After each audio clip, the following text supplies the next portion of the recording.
जब दुनिया घावों पर नमक छिड़क रही थी, जब युद्ध के मैदानों में घायल सैनिक तड़पते थे और इलाज के नाम पर सिर्फ दुआएं होती थीं, तब भारत उनके घाव सी रहा था, न सिर्फ शरीर के बल्कि आत्मा के भी। हाँ भाई सुन, आज एक ऐसा फैक्ट बताने वाला हूं जिसे सुन के तुझे देसी होने पे और ज्यादा गर्व होगा। और शायद अगली बार जब कोई भारत की साइंटिफिक हिस्ट्री पर सवाल उठाए तो तू मुस्कुरा के जवाब देगा। क्या तू जानता है कि प्लास्टिक सर्जरी, जो आज हॉलीवुड में स्टाइल आइकन बनने की कुंजी मानी जाती है, उसकी शुरुआत भारत में हुई थी? और वो भी सिर्फ कॉस्मेटिक के लिए नहीं, बल्कि जरूरत के लिए। और वो भी आज से पूरे 2600 साल पहले, जब बाकी दुनिया सभ्यता के पहले पन्ने पलट रही थी, भारत चिकित्सा के ग्रंथ लिख रहा था। सुश्रुत, एक ऐसा नाम जिसे दुनिया सर्जरी का जनक कहती है। उन्होंने न सिर्फ सर्जरी की नींव रखी, बल्कि उसे एक कला और विज्ञान दोनों के रूप में विकसित किया। उन्होंने लिखी सुश्रुत संहिता, एक ऐसा ग्रंथ जिसमें दर्ज हैं सैकड़ों सर्जिकल टेक्निक्स। ये सिर्फ किताब नहीं, एक मेडिकल यूनिवर्सिटी थी अपने आप में। नाक की सर्जरी, राइनोप्लास्टी था उसमें, और वो भी इतनी डिटेल में कि आज के डॉक्टर्स भी हैरान हो जाएं। आंखों की सर्जरी था उसमें, मोतियाबिंद से लेकर पलकों की समस्याओं तक सबका इलाज बताया गया है। हड्डियों का इलाज, यहां तक कि ट्रॉमा सर्जरी के डिटेल्स भी थे उसमें।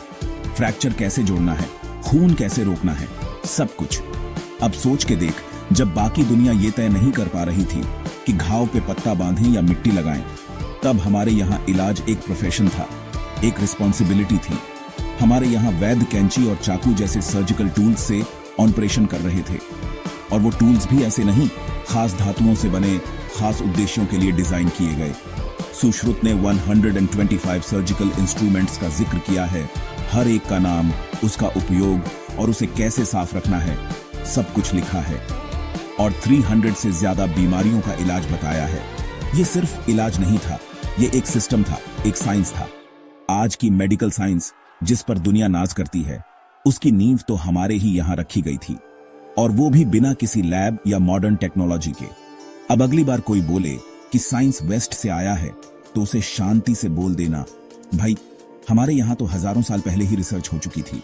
भाई हमारे यहां तो लोग नाक ठीक कर रहे थे जब तुम आग से डरते थे।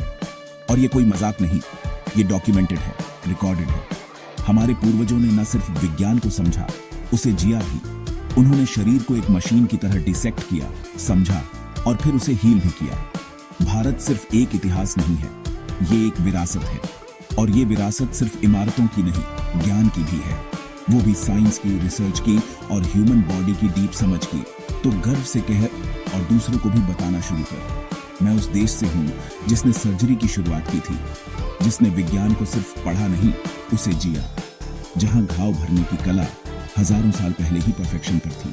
और हाँ, ये सिर्फ शुरुआत थी। इतिहास में झांकना सिर्फ अतीत जानने के लिए नहीं होता, बल्कि ये जानने के लिए होता है कि हमारी जड़ें कितनी गहरी हैं।